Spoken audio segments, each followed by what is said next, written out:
My name is Davis, and welcome back to another video, and today we're here for another weather breakdown. So let's go ahead and get right into it. Starting off with the SPC outlook for today, where we have a risk of general thunderstorms up here in the northwest for the rest of the night. Now, we actually had a tornado warning earlier, not even in the thunderstorm risk area, and tornado warnings usually are only issued whenever there's a very high-end severe weather threat, but no, it was just one random thunderstorm that came in that was really rotating, and somehow wasn't in the thunderstorm risk box, and it got a tornado warning, and there was almost a tornado on the ground for a second. So that just kind of shows that the Storm Prediction Center maybe don't always just rule out the threat of severe weather just because you're not under high impact by their standards.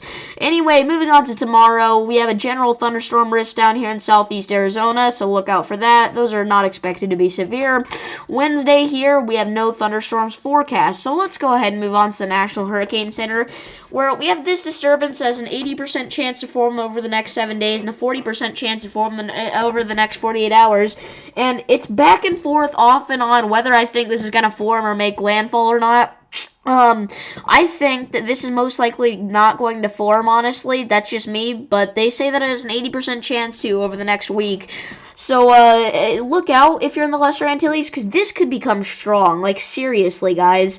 I know it kind of looks like it's pointing in the direction of the USA, but don't worry, it's not. It's going to take a sharp turn north here and not impact America. So let's go and move on to the Eastern Pacific, where we have disturbance has a 90% chance to form the next 7 days and a 90% chance to form the next 48 hours.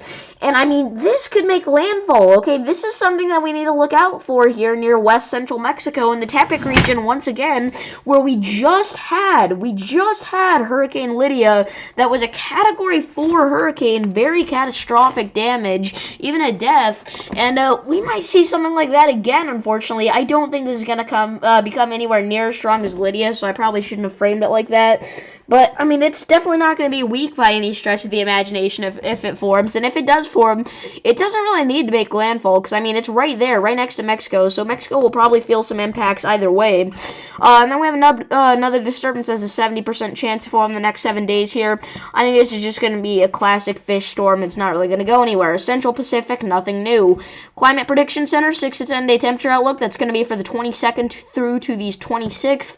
We have an area down here in the deep south that has a 60 to 70% chance to see above average temperatures here in the red, so look out for that. And then we have an area in the northwest that has a 40 to 50% chance to see below average temperatures there in the darkest shade of blue, so look out for that. 6 to 10 day precipitation outlook here. We have an area that has a 60 to 70% chance to see above average precipitation, and portions of the western U.S. here, kind of on the northwest-southwest border there, so look out for that in the darkest shade of gray, and flooding is going to be possible in that region. And then we have an area that has a 50 to 60% chance to see below average precipitation here in the southeast in the mid-Atlantic region, so look out for that. 8 to 14 day outlooks here, 8 to 14 day temperature outlook. We're still going to have that area that has a 60 to 70% chance to see above average temperatures, but it's going to move off to the south and east much more here, so look out for that. And then we have our area here in the northwest that still has a chance to see below average temperatures. That's going to be a 50 to 60% chance to see that in the dark blue in the October 24th to the 30th time frame. 8 to 14 day precipitation outlook here. We have two areas that have a 50 to 60% chance to see above average precipitation, so look out for that. One of them, once again, is here in the northwest-southwest region that could definitely see some flooding. That's kind of why I'm concerned about flooding so much. It's just because you're expected to see above average precipitation for a couple of weeks now, so look out for that. And then here on the East Coast, we have an area that has a 40 to 50% chance to see below average precipitation there, so look out for that. Finally, watches, warnings, and advisories. Frost advisories kind of scattered here across portions of the, I don't even know what to call this region. It's not really the Deep South, but it's also not the Great Plains, because, I mean, Oklahoma and Arkansas isn't the Great Plains, but I don't know. This region down here, frost advisories, we could see sub-freezing temps, so look out for that. Same thing here in northeast Wisconsin, so look out for that. You're under frost advisories there as well.